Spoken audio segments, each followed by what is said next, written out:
Liam, I want to try something today. For the next 40 minutes, I want everyone listening to stop studying English. That's your advice? Stop studying? No notebook, no grammar rules, no pausing every 10 seconds to write a word down. Just listen to two people talk. And their English improves. Just like that. That's exactly how you learned your first language. Nobody handed you a grammar book when you were 3 years old. You listened for years, and one day you opened your mouth and it was there. Okay, but here's the honest part. Some people have studied English for 10 years and they still freeze when a real person speaks to them. Because they've read English, they've written English, they've passed tests in English, but they haven't spent enough hours listening to it. So today, we fix that. No lesson, no test, just a real conversation at a real speed about real life. Morning routines, work, food, travel, phones, health, weather, hobbies, and the little expressions native speakers use in every single conversation. Press play, put us in your ears, and go make your coffee. In 40 minutes, you'll understand more than you did this morning, and you won't have studied for 1 second. Let's talk. Floating topic bubbles. Grammar, fluency, speaking, listening. Hello, everyone, and welcome back to Speak English with Learn. I'm Liam. And I'm Sophie. If this is your first time here, this is a listening practice podcast for intermediate learners, so B1 and B2 level. Which basically means you already know a lot of English, but real conversation still moves a little too fast for you. That's the gap we're closing today. We speak clearly but naturally. We don't slow down to a robot speed.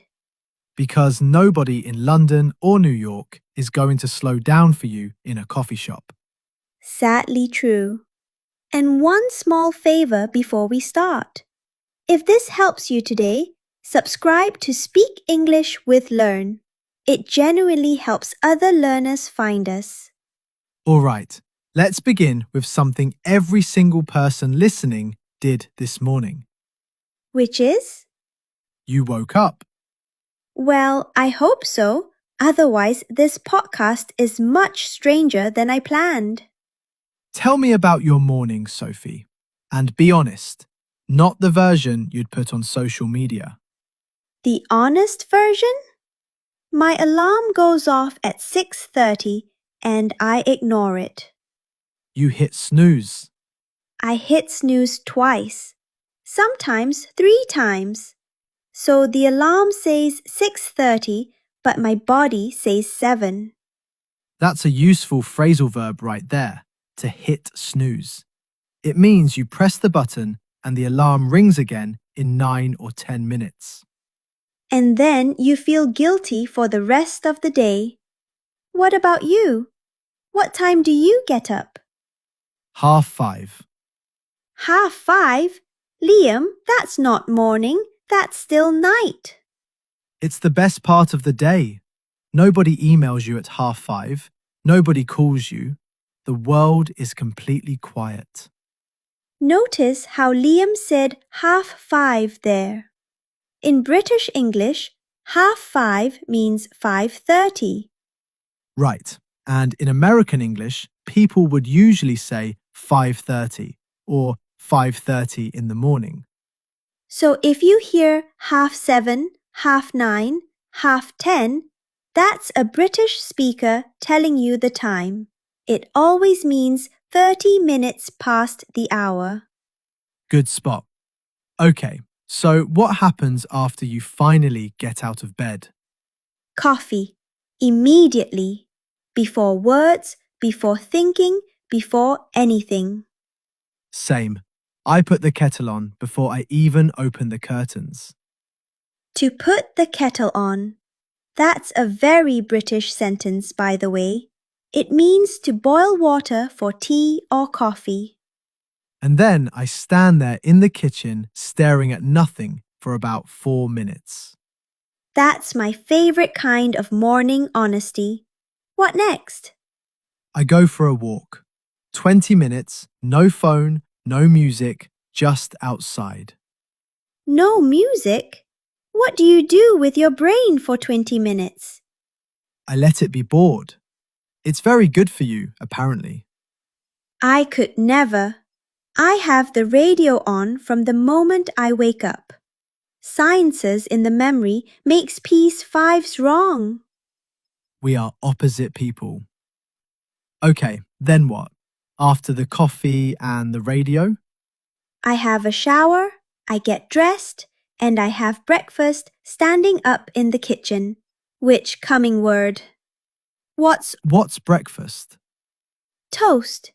Usually toast with peanut butter. Sometimes yogurt if I'm pretending to be I have porridge. Every day, all year. Porridge every day? Doesn't that get boring? Deeply boring. But it keeps me full until lunch. And boring food in the morning means I make better decisions later. That's either very wise or very sad. I can't decide.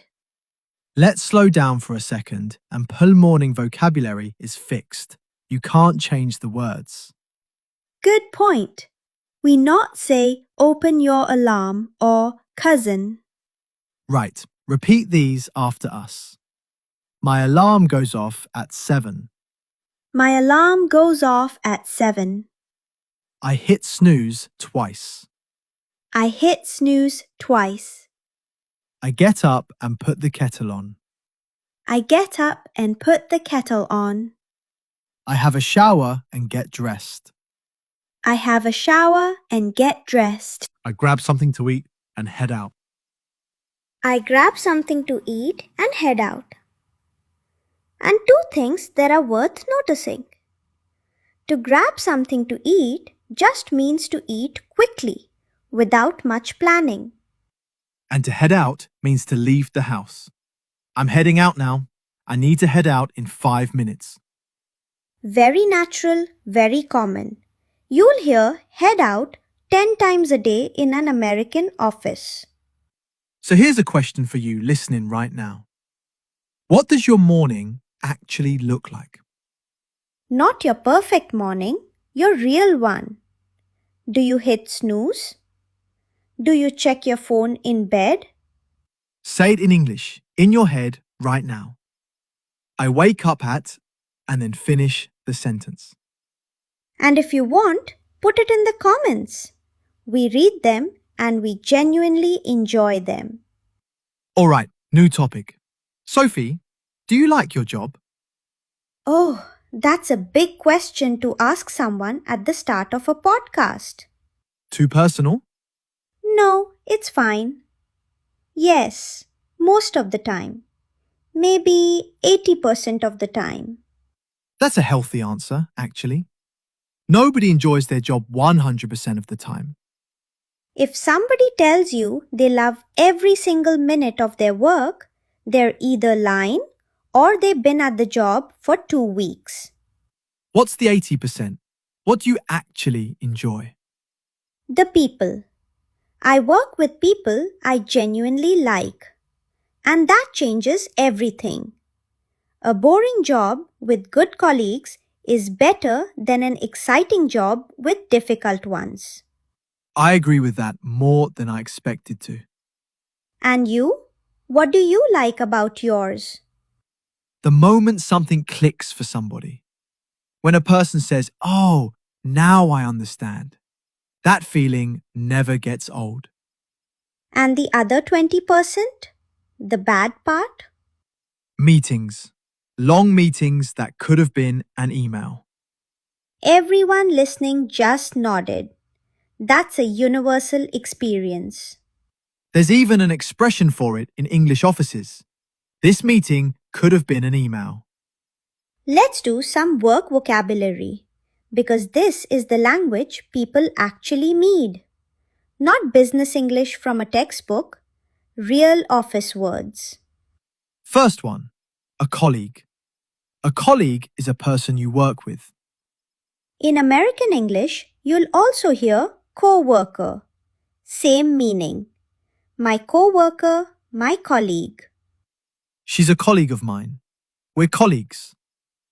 Next, your boss or your manager. The person who leads the team and decides things. And there's a useful phrase here, to report to someone. I report to Sarah. That means Sarah is my manager. Next word, a deadline. The day and time when the work must be finished. The deadline is Friday. We missed the deadline. We met the deadline. Notice those two verbs.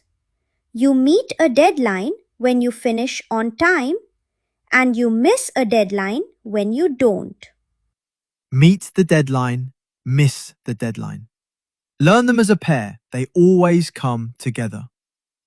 Next, to be swamped. If you're swamped, you have far too much work. Sorry, can we talk tomorrow? I'm completely swamped today. Very natural, very common in emails. Next pair, and this one matters. To resign and to be fired. To resign means you choose to leave your job. You decide. To be fired means the company tells you to leave. You didn't decide. She resigned last month. She's starting something new. Versus, he was fired for arriving late every day. There's a softer word too. To be made redundant. Or in American English, to be laid off. That's when the company removes the job itself, usually for money reasons. So laid off is not your fault. Fired usually is. That difference matters in a real conversation. Don't mix them up. One more, and it's a lovely one. A commute. Your commute is the journey from home to work. My commute is 40 minutes. I commute by train. It works as a noun and a verb. Let's repeat the work words. A colleague, Someone you work with. a deadline, The date the work must be finished. to be swamped, To have far too much work. to resign, You choose to leave your job. to be laid off. The company removes the job, not your fault. A commute. Your journey to work. Nicely done. And if you're job hunting in English right now, those are the exact words you'll see. Okay, Sophie, are you hungry? Liam, it's always yes. Why do you even ask? Perfect, because food is next, and it's the topic every learner actually needs. True, you might never discuss politics in English, but you will absolutely have to order lunch. So what's your favourite food? And you can't say it depends. It depends. Sophie, Fine. Thai food. Green curry specifically. Something about the coconut and the chili together, I could eat it every week. do you cook it yourself? I've tried. It was fine. It was not the same. Some things are better left to people who know what they're doing. I'm the opposite. I love cooking. It's the only time in the day when my brain switches off completely. What do you cook? Simple things done properly. A good tomato sauce, a roast chicken on Sunday, soup in the winter. A roast chicken on Sunday is a very British sentence. It really is. The Sunday roast is almost a national event. Okay, but the practical part. Let's talk about eating out because that's where learners get nervous. Agreed. You walk into a restaurant, a waiter comes over, and suddenly all your English disappears. So let's give people the exact sentences. Francis arriving. The verdict might say, "Do you have a reservation?" And you say, yes, a table for two under the name Liam. Or if you didn't book, do you have a table for two? A table for two, a table for four. That's the pattern. Very simple. Then you sit down and they bring the menu. The waiter comes back and says, are you ready to order? Or, "Can I take your order?" Or in America, very often, "What can I get you?" What can I get you? That one confuses people because it doesn't sound like a question about food at all. But it is, and you answer it with "I'd like" or "off about." Those are the two magic phrases. I'd like the soup, please. I'll have the pasta, please. Notice we better say, "Give me the pasta." It's grammatically correct and it's very rude. Add please and it's still rude. The structure itself is the problem. There's one more polite option. Could I have? Could I have the chicken, please? Let's actually do it. Sophie, you're the customer, I'm the waiter. I'm ready. Good evening, welcome in. Are you ready to order? Yes, thank you. I'd like the tomato soup to start, please. Lovely. And for your main? I'll have the grilled salmon. Does that come with vegetables? It comes with potatoes and the side salad. Perfect. Could I have a glass of tap water as well, please? Of course. Anything else? No, that's everything. Thank you. And stop right there, because Sophie used three things learners almost never use. Which were? Does that come with? That's how you ask what's included with a dish. Very useful. Does that come with rice? Does that come with a drink? Second, tap water. That's free water from the tap. If you just say water, in many restaurants they'll bring an expensive bottle. True in the UK. Very true in America. And third, that's everything, thank you. That's how you politely end the order. Now the end of the meal, which people also find hard. You want to pay. What do you say? In Britain, could we get the bill, please? In America, could we get the check, please? Bill in the UK, check in the US. Same thing.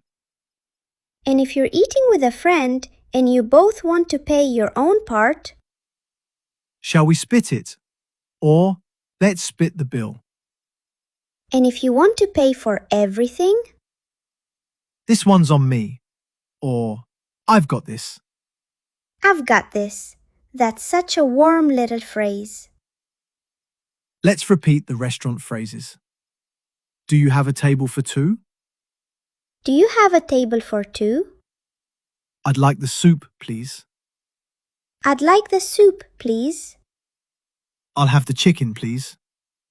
I'll have the chicken, please. Does that come with vegetables? Does that come with vegetables? Could we get the bill, please? Could we get the bill, please? This one's on me. This one's on me. And now you can eat anywhere in the English-speaking world without panicking. Liam, can I say something quickly to everyone listening? Go ahead. If you've made it this far, you've already been listening to English for about 15 minutes without stopping. That's a real achievement, and most people don't do it. It's true. Most people watch 2 minutes and click away. So if this is helping, please give the video a thumbs up. One click and it helps another learner find us. And subscribe if you haven't. We make a new conversation like this every week. Right, back to it. We've got a lot more to talk about. Sophie, you travel a lot. How many countries? I've lost count, honestly. Somewhere around 18 or 19. That's a proper number. It sounds like more than it is. A lot of them are in Europe, and Europe is small. You can drive through 3 countries before lunch. Where's the one place you'd go back to tomorrow? Japan, without thinking about it. Tomorrow, tonight, right now. Why Japan? Because it surprised me every single day. The food, obviously, but also small things. The trains arrive at the exact minute they say. People are unbelievably kind to strangers. I've never been. It's the #1 thing on my list. Go, and go in teen of autumn, not summer. Summer in Tokyo is hot and humid, and you will regret it. Noted. What's the strangest place you've been? Iceland, maybe. Not strange, but it doesn't look like Earth. Black sand, steam coming out of the ground, no trees anywhere. No trees at all? Almost none. There's a joke there. What do you do if you get lost in an Icelandic forest? Stand up. That's genuinely good. What about you? Do you travel much? Less than I'd like. I did one big trip, 3 weeks in Portugal and Spain, and it changed how I think about holidays. In what way? I used to try to see everything, 6 cities in 10 days, and I came home more tired than when I left. The classic mistake. Now I pick 2 places and stay. You actually see a place when you get bored in it. You actually see a place when you get bored in it. That's the best travel advice I've heard all year.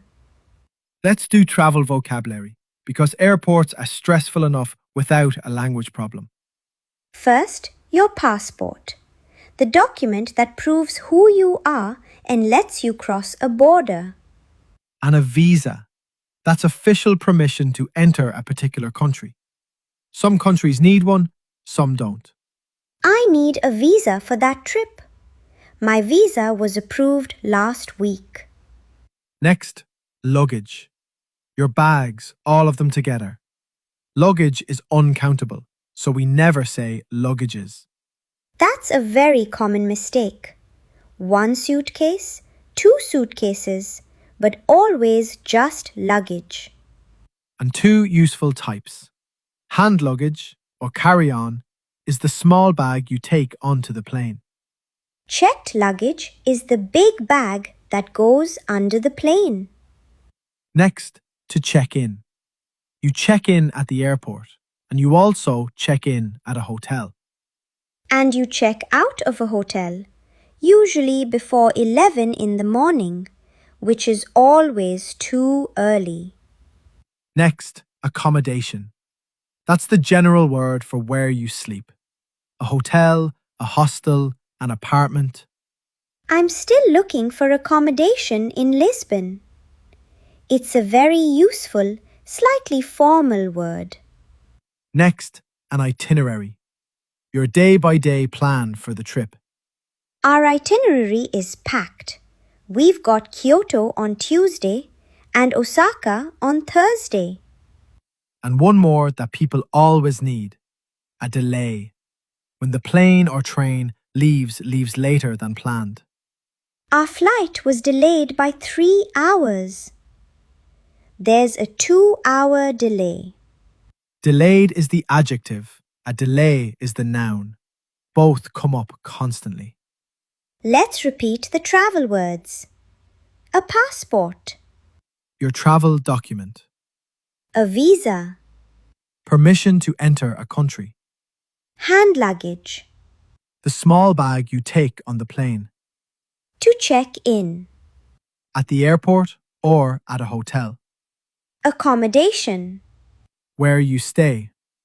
An itinerary. Your travel plan. A delay. When something leaves later than planned. Excellent!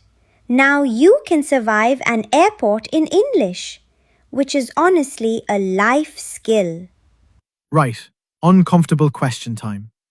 Sophie, how much time do you spend on your phone every day? Do I have to say the real number? The phone tells you. It's on the screen. You can't escape it. 4 hours and 12 minutes, apparently, as of yesterday. 4 hours. In my defense, some of that is work, and some of it is maps and podcasts and messages. That's what everybody says. That's the standard defense. What's yours then? 3 hours and 40 minutes. So I have absolutely no right to judge you.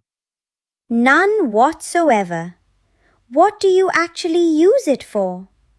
Everything. Messages, email, the news, photos, music, banking, maps. I got lost in my own city last month and my phone rescued me. Think about that for a second, though. 20 years ago, none of this existed. People used paper maps, actual folded paper, in the car. And if you were late to meet someone, you couldn't tell them. You supposed late and they were standing there, annoyed. Or you found a payphone, a public telephone where you put coins in. I'm not sure young listeners even know what that is anymore. They're disappearing. In some cities, they've all gone. So, big question. Is technology good for us or bad for us? Both, obviously. But that's a boring answer, so let me be more specific. Please do. It's brilliant for connection across distance. I speak to my sister in Australia every week and it costs nothing. 20 years ago, that was a luxury. And the bad side? It's terrible for connection in the same room. 2 people at dinner, both looking down. That's the picture that worries me. I've been both of those people, honestly. We all have.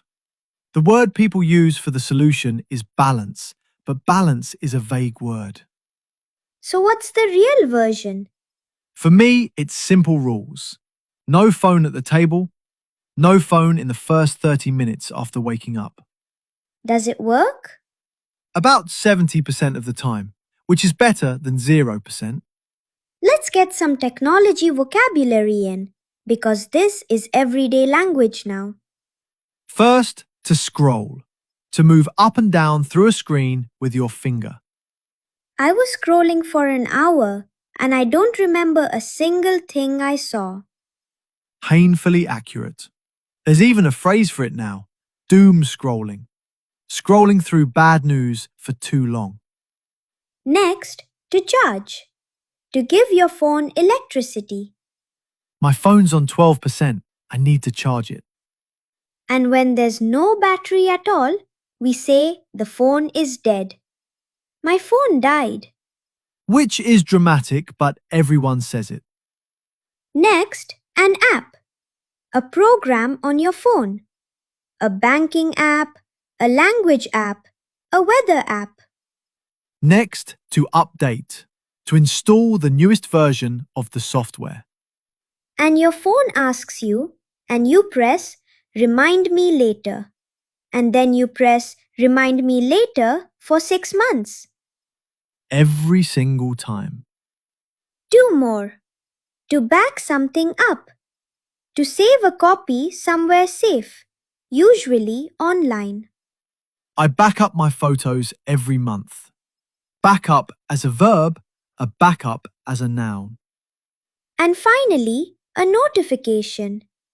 The little message that appears on your screen. I turned off my notifications and my life improved immediately. Let's repeat the technology words. To scroll. To move up and down a screen. To charge. To give your phone power. My phone died.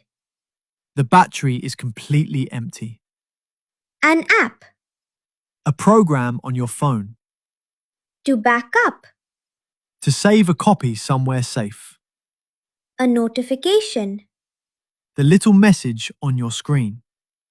Simple words, but you'll use every one of them this week.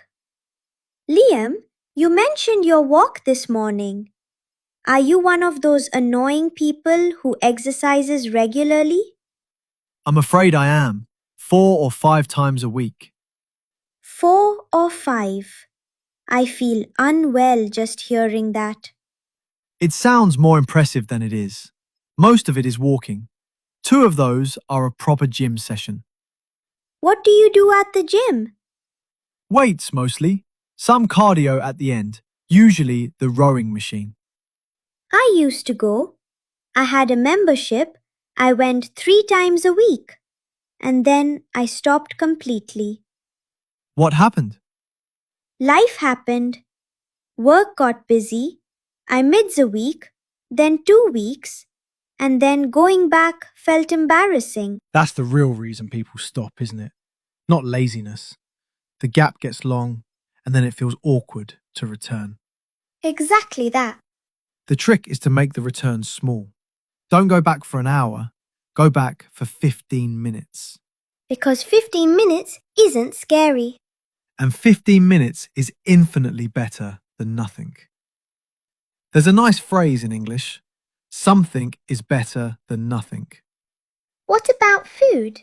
Do you eat well? Most of the time. Lots of vegetables, plenty of water, and then a large amount of chocolate on Friday. That's a real diet. That's a diet a human can follow. Speaking of water, how much should we drink? The number people always say is about 8 glasses a day, though it depends on the person and the weather. The practical tip is just to carry a bottle. If it's next to you, you drink it without thinking. That's how habits work, honestly. You don't need more motivation.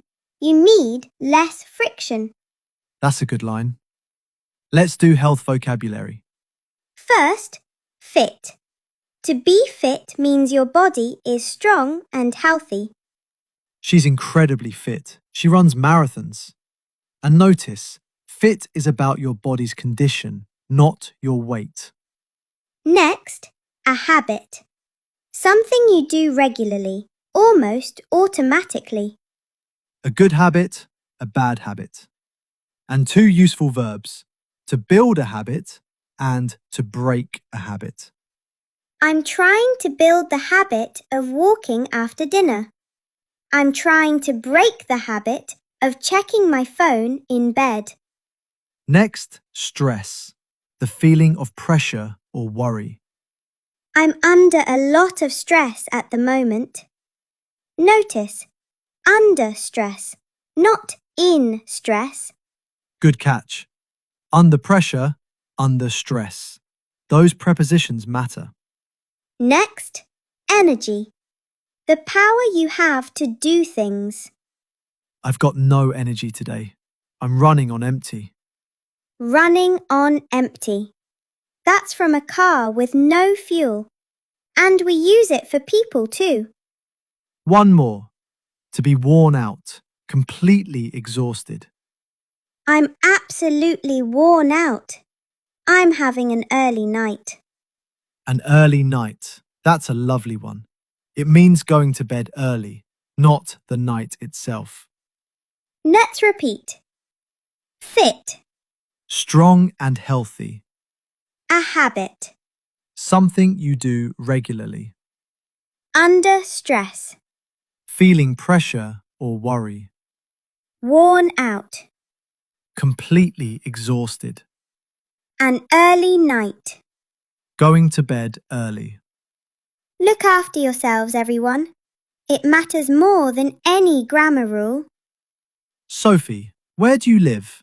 A house or a flat? A flat. 2nd floor, city centre, and I love it. And notice that word, flat. In the UK, it's a flat. In America, it's an apartment. Exactly the same thing. Right.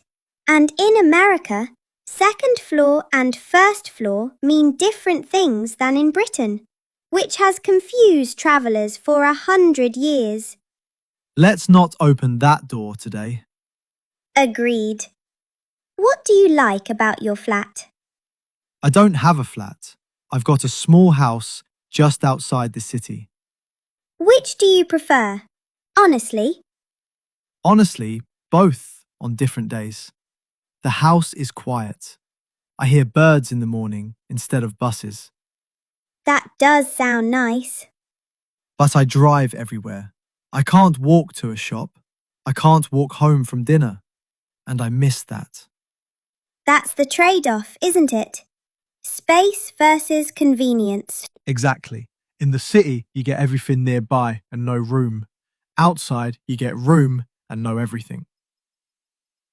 What's the best thing about the house? The garden. It's small, but I grow tomatoes and herbs, and there's something deeply satisfying about eating a tomato you grew yourself. I've got 3 plants on my windowsill, and I'm proud of keeping them alive. So you're well ahead of me. Home vocabulary. First, a landlord or a landlady, the person who owns the property you rent. I need to call my landlord about the heating. Next, rent, the money you pay every month to live there. It's a noun and a verb. The rent's gone up again. I rent a flat in the center. Next, a deposit, the money you pay at the start and you get it back at the end if you haven't broken anything. That's an important one for anyone moving to the UK or the US. Next, a neighbour, the person who lives next to you. And there's always one noisy neighbor. Always. Next, furniture, the big things inside. Tables, chairs, sofas, beds, and like luggage, furniture is uncountable. So never furnitures. You say a piece of furniture or some furniture. 2 more, to move in and to move out. I'm moving in the first of the month. They moved out last week. And the lovely one, to settle in. That means to get comfortable in a new place over time. How are you settling in? That's the question people will ask you in your first month anywhere. Let's repeat the home words. A landlord. The owner of the property. Rent. What you pay each month. A deposit. Money paid at the start, returned at the end. A neighbor. The person living next to you. To settle in. To get comfortable in a new place. Sophie, favourite season, quickly. Autumn. Immediately, no hesitation. Why? The light. In autumn, the light goes golden in the afternoon, and everything looks like a photograph. That's a very poetic reason for a weather conversation. I contain multitudes. And the smell. Autumn has a smell. Leaves and rain and something cold underneath. I'll give you that. And your least favourite? February. Not winter, specifically February. Why February and not January? In December, there's Christmas. In January, there's a fresh start. In February, there's nothing. It's just grey and it goes on your fre. That's brutally fair. What about you? Summer, but only up to a point. About 25 degrees is perfect. Above 35 and I stop functioning. And of course, in some parts of the world, 35 is an ordinary Tuesday. True, 45 in parts of the Middle East and Australia. I don't know how people manage. They stay inside and they don't complain about it as white as the British do about rain. Which is the perfect place to say this. In Britain, the weather is not small talk. It's a national conversation. It genuinely is. You can open any conversation with a stranger by mentioning the weather, and it's never strange. So let's give people the exact phrases. First, it's lovely out. That means the weather is nice. It's lovely out today, isn't it? and notes the tag question at the end, isn't it? That's an invitation to reply. Next, it's freezing, very cold. And it's boiling, or it's roasting, very hot. Both are exaggerations and both are completely normal. Next, it's pouring, or it's chucking it down, heavy rain. Chucking it down is very British and very useful. Next, muggy. Hot, wet, sticky air. Muggy is more common in conversation than humid. It's so muggy today, I can't breathe. And the forecast, what the weather will be. What's the forecast for the weekend? The forecast says rain. One more expression, and it's a favourite. To be under the weather. Careful, that has nothing to do with weather. It means to feel slightly ill. I'm a bit under the weather today. I might stay home. Let's repeat. It's lovely out. The weather is nice. It's pouring. It's raining heavily. It's muggy. Hot and sticky. What's the forecast? What will the weather be? I'm under the weather. I feel slightly ill. Free time, Sophie. What do you actually do when nobody needs anything from you? Read. Mostly novels. Mostly crime novels. And I'm not embarrassed about it. Why would you be embarrassed? Some people think crime novels aren't serious literature. And they're right. And I don't care. There's a great phrase for the good ones. A page turner. A book you can't put down. I read until 2 in the morning and I regret nothing. I read too, but slower. And I play chess, badly, online, against people who beat me. Against strangers. Strangers all over the world. I lost to someone in Peru at 7 in the morning last week, and it was the highlight of my day. That's the internet at its absolute best. I also cook, which we covered, and I watch documentaries. What kind? Nature usually. Oceans, mountains, animals doing incredible things. I like history documentaries. Ancient history especially. Egypt, Rome, Greece. The pyramids genuinely bother me. Thousands of years ago, no machines, and they built that. And they're still standing. My shelf from the furniture shop lasted 8 months. Let's do hobby vocabulary. First, to be into something. That's how native speakers actually say it. I'm really into photography at the moment. He's into cycling. Much more natural than my hobbies is. Nobody says my hobbies are outside of a textbook. Next, to take something up. To start a new hobby. I took up running last year. She's taken up the guitar. And the opposite, to give something up. To stop. I gave up tennis after my knee complained. Next, to be hooked. To be unable to stop because you enjoy it so much. Next, to be hooked.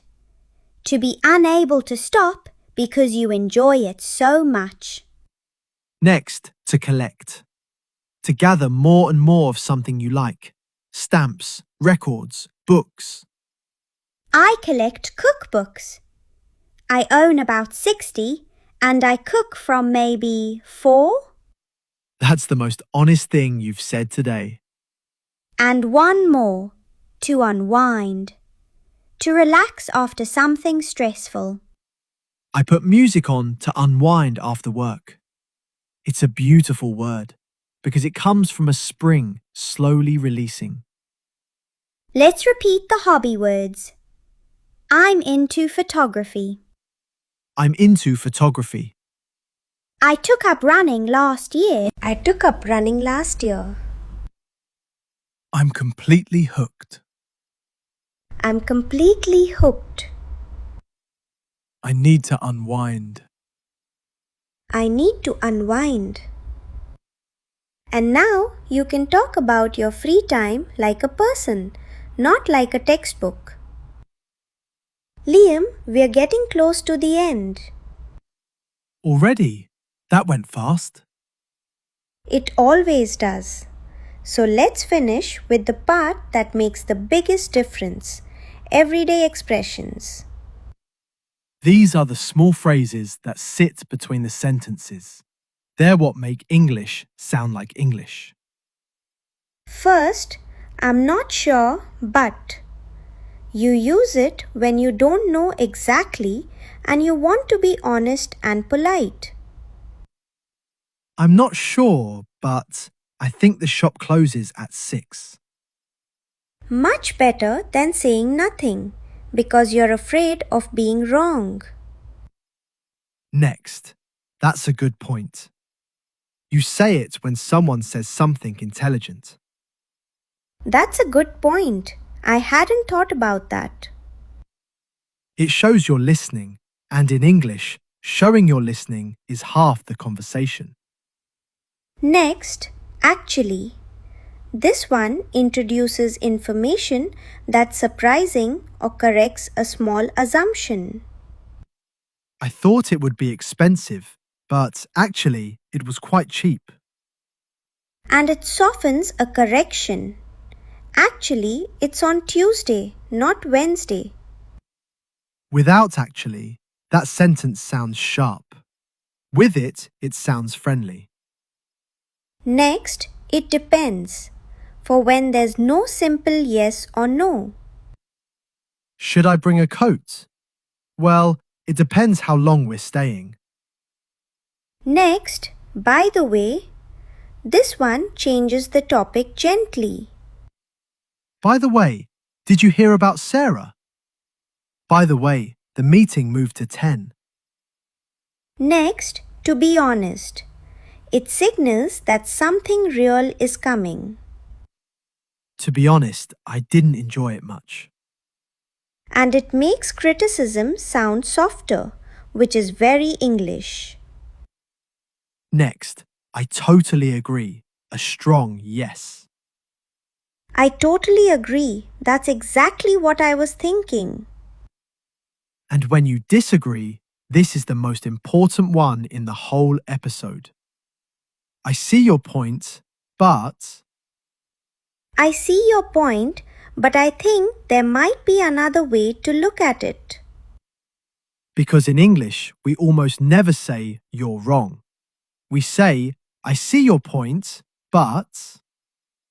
Or, I'm not sure I agree with that.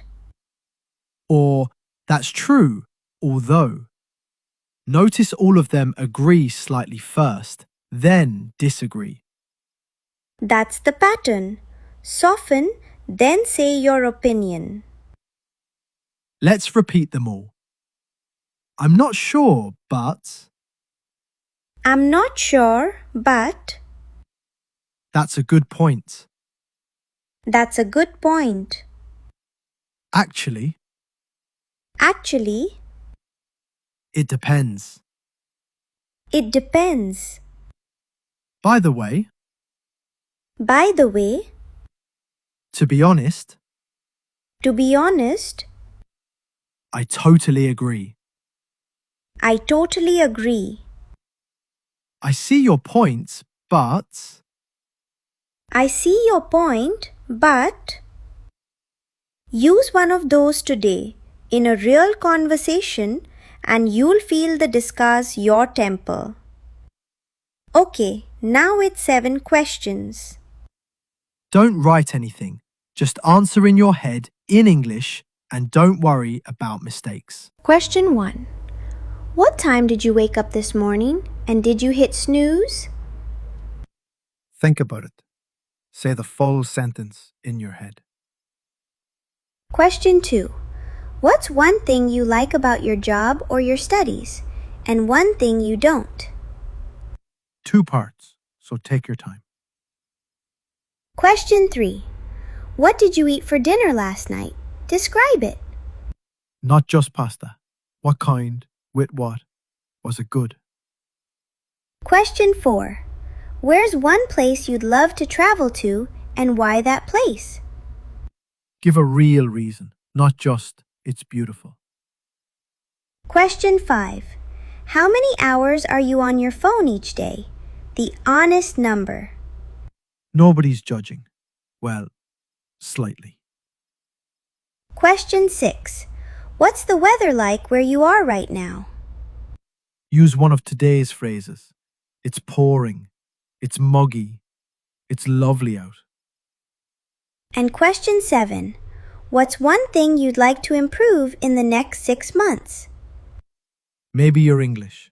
Maybe your health. Your sleep. Your habits. Take a second with that one. It's the most useful question we've asked. And that's 7 questions answered in English. That's real practice, and it cost you nothing. Let's finish with a final phrase review. Say them with us, out loud if you can. Morning. My alarm goes off at 7. My alarm goes off at 7. I need to head out in 5 minutes.